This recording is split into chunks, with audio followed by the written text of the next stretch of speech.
Assalamualaikum dear students, welcome to the Azim group of publications. I am Nimrade, your chemistry teacher, and today we are going to discuss exercise of chapter number 3 from chemistry book by Azim Academy. And now we are going to discuss exercise question number 6. Exercise question number 6 की statement को देख लेते हैं. What is Kelvin scale of the temperature? Plot a graph for 1 mole of an ideal gas and prove that gas become liquid earlier than -273.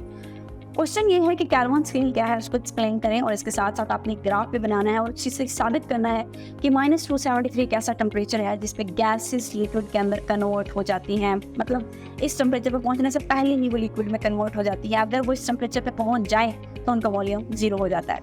तो सबसे पहले kelvin scale क्या है. कैल्विन टेम्परेचर के मुताबिक उसका जो मेल्टिंग पॉइंट है, मेल्टिंग का मतलब उसका फ्रीजिंग पॉइंट या उसका मेल्टिंग पॉइंट जो है वो इस वक्त 273 कैल्विन है. 273 कैल्विन का मतलब है 0 डिग्री सेंटीग्रेड. उसका मेल्टिंग टेम्परेचर जो है वो 273 कैल्विन है, लेकिन उसका बॉइलिंग टेम्परेचर जो है वो 373 कैल्विन है. अगर 373 कैल्विन को मैं डिग्री में बात करूं तो हम कहते हैं कि पानी 0 डिग्री पे जमता है और 100 डिग्री पे बॉयल होता है. तो 0 डिग्री पे जमा हुआ है, इसका मतलब उसका मेल्टिंग पॉइंट अगर कैल्विन में करूं तो वो 273 आएगा, लेकिन अगर मैं उसका बॉइलिंग पॉइंट की बात करूं तो आप 100 + 273 करेंगे तो 373 कैल्विन आ जाएगा.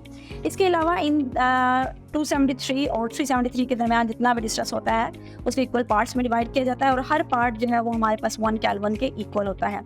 लेकिन हम ये भी बात करते हैं कि ये जो टेम्परेचर है -273.16 डिग्री सेंटीग्रेड, इसको एब्सोल्यूट 0 टेम्परेचर कहते हैं और तमाम गैसेस लिक्विड में कन्वर्ट हो जाती हैं बिफोर रीचिंग दिस टेम्परेचर. अगर आप बुक की बात करें, at the end of the continuous straight line the gas is converted into liquid earlier than -273. After this dotted line show hypothetical behaviour of the real gases. बात वही है कि आप टेम्परेचर और वॉल्यूम के दरमियान एक ग्राफ बनाएं. एक स्ट्रेट लाइन आती है, लेकिन वो स्ट्रेट लाइन ओरिजिन से अराइज नहीं होती. इसका मतलब ये है कि जब टेम्परेचर 0 था उस टाइम वॉल्यूम 0 नहीं था. आप स्ट्रेट लाइन को एक्स्ट्रा प्लॉट करते हैं और वो -273 पे जाके टच करती है. ये टेम्परेचर हमें बता रहा है कि वॉल्यूम ऑफ द गैस 0 हो जाएगा जब आपके पास टेम्परेचर -273.16 होगा. लेकिन जितनी भी गैसेस हैं वो लिक्विड में कन्वर्ट हो जाती हैं इस टेम्परेचर पे पहुंचने से पहले. नेक्स्ट पार्ट आपके पास सेकंड पार्ट था, throw some light on the factor 1/273 in Charles law, जिसमें हमने ये पढ़ा था कि अगर आपको ओरिजिनल वॉल्यूम पता है, उस ओरिजिनल वॉल्यूम को आप 1/273 से मल्टीप्लाई करके तो आप वैल्यूज़ कैलकुलेट करते हैं, जिसमें हमने डेफिनेशन पढ़ी थी कि टेम्परेचर इंक्रीज या डिक्रीज़ करेगा बाय 1 डिग्री फॉर एवरी.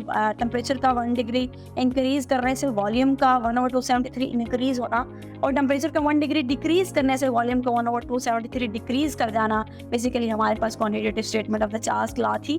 अगर हम इस आंसर की बात करें, the value of the volume calculated by multiplying 1/273 with the original volume of the gas at 0 degree centigrade is the volume that will increase or decrease for every degree rise or fall in the temperature.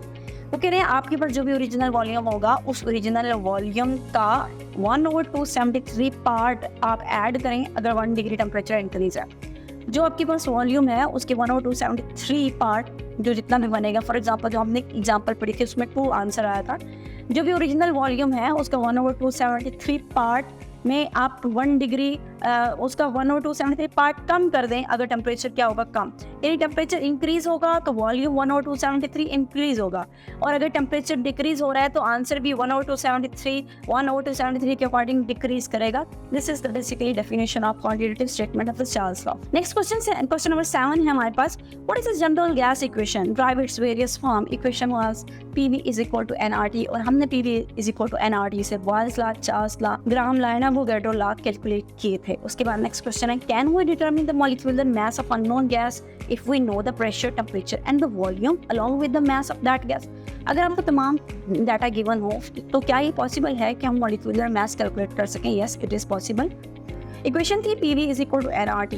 n की जगह हमने कहा था कि small m divide by capital M put कर दें, और यहाँ से अगर कैपिटल M का डाटा पुट करना है तो आपको बाकी तमाम पैरामीटर्स की अगर वैल्यू गिवन है तो मॉलिक्यूलर मास की कैलकुलेशन भी हम कर सकते हैं by using ideal gas equation या जनरल गैस इक्वेशन. उसके बाद C पार्ट है आपका, how do you justify from the general gas equation that increase in the temperature और decrease of the pressure decrease the density of the gas.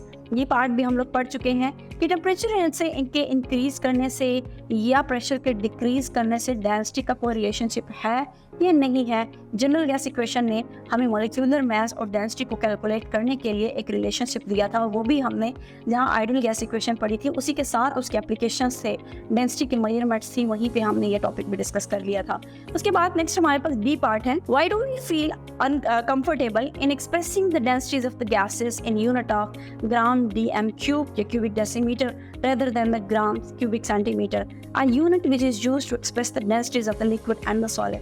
यानी आपके पास वो दो बातें कह रहे हैं, वो कहते हैं कि हम ग्राम सेंटीमीटर क्यूबिक यूज़ क्यों नहीं करते, हम ग्राम क्यूबिक डेसीमीटर क्यों यूज़ करते हैं। इसकी वजह ये है कि गैसेस की डेंसिटी जो है वो लिक्विड और सॉलिड की निस्बतन कम होती है, और अगर हम डेंसिटीज़ की उनकी डेंसिटी चूँकि उनकी निस्बतन कम है, अगर डेंसिटी को मैं ग्राम क्यूबिक सेंटीमीटर में लूँ तो जो मेरे पास आंसर आएगा वो बहुत छोटा होगा। मास होगा गैस का, वो हम अगर यूनिट्स में लें तो वॉल्यूम का यूनिट इस वक्त मैं क्यूबिक सेंटीमीटर में ले रही हूँ, और ये इसकी वैल्यू बहुत कम है। यानी अगर मैं क्यूबिक सेंटीमीटर में लूँगी तो आंसर बहुत छोटा आ रहा है, तो मैं अगर डेसीमीटर क्यूबिक या क्यूबिक डेसीमीटर में उसका आंसर लूँगी तो मेरे पास वैल्यू जो है वो बड़ी आएगी। यहाँ पे लिखा हुआ है when we express the densities in the bigger unit, यानी क्यूबिक डेसीमीटर में अगर डेंसिटीज को एक्सप्रेस करेंगे तो जो मास आएगा 1 क्यूबिक डेसीमीटर का वो भी वैल्यू में बड़ा होगा, रीजनेबल होगा, और उसको एक्सप्रेस करना आसान होगा। अगर मीथेन की बात की जाए, जब 0 डिग्री सेंटीग्रेड है, प्रेशर उसका 1 atm है, तो उस टाइम उसकी डेंसिटी 0.71 है। लेकिन अगर मैं उसकी वैल्यू को क्यूबिक डेसीमीटर के बजाय क्यूबिक सेंटीमीटर में करूं तो उसकी आंसर 0.00071 आता है, जो कि काफ़ी कम है। सो आई होप कि आपको यहाँ तक समझ आ गई होगी। आज के लिए इतना ही। अल्लाह हाफिज़।